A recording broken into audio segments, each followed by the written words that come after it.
கூட ஆண்டவர் சொல்லுகிறார், நான் உனக்கு சொன்னதே நான் செய்யும் அளவும் நான் உன்னை கைவிடுவதும் இல்லை, நான் உன்னை விட்டு விலகுவதும் இல்லை என்று சொல்லி.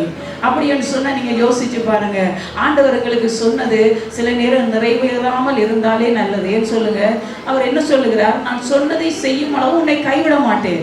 ஹல்லேலூயா. சில நேரம் சொன்னது ஒரு 30 வருடத்துக்கு பிறகு நிறைவேறலாம். அந்த 30 வருடம் மட்டும் கர்த்தர் உங்களை கைவிட மாட்டார்.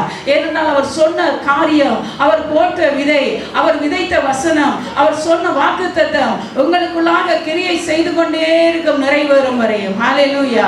ஆகவே அந்த சொன்னதை நிறைவேற்றுகிற தேவனை தான் நீங்களும் நானும் ஆராதித்துக் கொண்டிருக்கிறோம் பிரியமானவர்களே. ஹல்லேலூயா. ஆகவே இந்த தேவன் என்றென்றைக்கும் நம்மோடு கூட நம்மை நடத்துகிறவர். வேதத்தில் அநேக உதாரணங்கள் காட்டலாம். எங்களுக்கு தெரியும், 1 ராஜாக்கள் 19ஆம் அதிகாரத்திலே 9வது வசனத்திலிருந்து 11வது வசனம் வரை நீங்கள் எடுத்தவர்கள் வாசிக்கலாம். எலியாவை குறித்ததான அந்த சம்பவம் காணப்படுகிறது. அந்த தீர்க்கதரிசியை குறித்து தேவன் நிறைவேற்றின காரியங்கள் எல்லாமே அப்படியே ஆம் என்றும் ஆமேன் என்று நிறைவேறி கொண்டிருந்தது. இந்த சூழ்நிலையிலே தான் நாங்கள் பார்க்கிறோம், ஒரு சத்தம் தேவ சத்தமாய் இருந்தது, மறு சத்தம் அவனை பயம் காட்டுகிறதான இந்த உலகத்தின் சத்தமாய், ஜெசபேலின் சத்தமாக, அசுத்தாவினுடைய சத்தமாக மறு சத்தம் இருந்தது. இன்னைக்கு இந்த உலகத்திலே 2 சத்தம் கேட்டுக்கொண்டே இருக்கிறது. ஒரு சத்தம் சொல்லுகிறது, மகனே நீ என்னண்டே வா, வருத்தப்பட்டு பாரம் சுமக்கிறாயா, மகளே நீ என்னண்டே வா, நான் உனக்கு இளைப்பாறுதல் தருவேன் என்று சொல்லி ஒரு சத்தம் எங்களை கூப்பிட்டு கொண்டிருக்கிறது. மறு சத்தம் என்ன சொல்லுகிறது, நீ என்னை விட்டு பிரிந்து, தேவனை விட்டு பிரிந்து நீ என்னிடத்திலே வருவாய் என்று சொன்னால், ஆண்டவருக்கு சொன்னது போல இன்னொரு சத்தம் சொல்லுகிறது, இந்த உலகத்தை காண்பித்து இந்த உலகத்தின் மகிமை எல்லாம் உனக்கு கொடுப்பேன் என்று சொல்லி இன்னும் ஒரு சத்தம் சொல்லுகிறது. அப்ப நீங்க எந்த சத்தத்துக்கு நீங்கள் செவி சாய்க்க போகிறீர்கள்? எந்த சத்தம் உங்களை வாழ வைக்கிறதாக இருக்கிறது?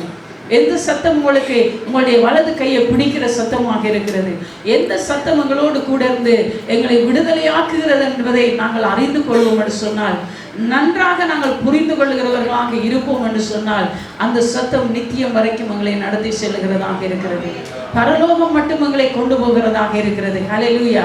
இந்த உலகத்திலே பிரியமானவர்களே, ஆண்டவர் எங்களை கொண்டு ஏதோ ஒன்றை செய்ய வேண்டும் என்று சொல்லி ஒவ்வொருவரை, நீங்க விசுவாசிக்கிறீங்களா?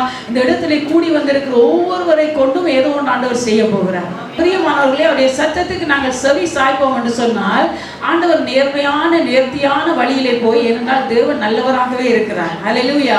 அந்த நன்மையான பாதையிலே எங்களை கொண்டு போய் அழகாக அந்த காரியத்தை செய்துவிட்டு எங்களை அவர் தம்முடைய ராஜ்யத்துக்குள்ளாக எடுத்துக்கொள்வார். ஆனால் நீங்கள் தேவ சத்தத்துக்கு நீங்கள் செவி சாய்ப்பீர்கள் என்று சொன்னால், இந்த யாக்கோபுக்கு ஆண்டவர் சொன்னது போல, நான் உனக்கு சொன்னதை செய்யும் வரையும் நான் உன்னை கைவிடுவதில்லை என்று சொன்னார். ஹல்லேலூயா. இந்த பகுதியை வாசித்த உங்களுக்கு தெரியும், அந்த யாக்கோபுடைய சந்ததியிலே தான் இந்த யூதா வந்தான். ஹல்லேலூயா. அந்த யூதாவுடைய கோத்திரத்திலிருந்து தான் எங்களுடைய ராஜகுமாரனாகிய இயேசு கிறிஸ்து, யூதா கோத்திரத்தை சேர்ந்த தாவீதின் குமாரனாகிய அந்த இயேசு கிறிஸ்து அந்த யூதா கோத்திரத்தின் வழியாகவே வந்தார். ஹல்லேலூயா. ஆகவே அன்று யாக்கோபுக்கு அது புரியவில்லை. தாயார் சொல்லுகிறார், பாருங்க, பார்க்க போனா யாக்கோபுடைய அண்ணன் ஏசா தான் கொஞ்சம் குழப்படி வீட்டில்னு வேதத்தை வாசிச்சா தெரியும். அவர் தான் பெண்களிடத்திலே போகிறார், பெண்களை கொண்டு வருகிறார், அந்நியர்களோடு பேசுகிறார், அந்நிய உறவுகளை ஏற்படுத்தி கொள்ளுகிறார், அந்நிய காரியத்திலே தன்னை நுழைத்து கொள்ளுகிறார். இதை பார்க்கும் பொழுது அந்த தாய்க்கு ஒரு பயம் வருகிறது, இவன் என்னுடைய 2வது மகன். ஹல்லேலூயா.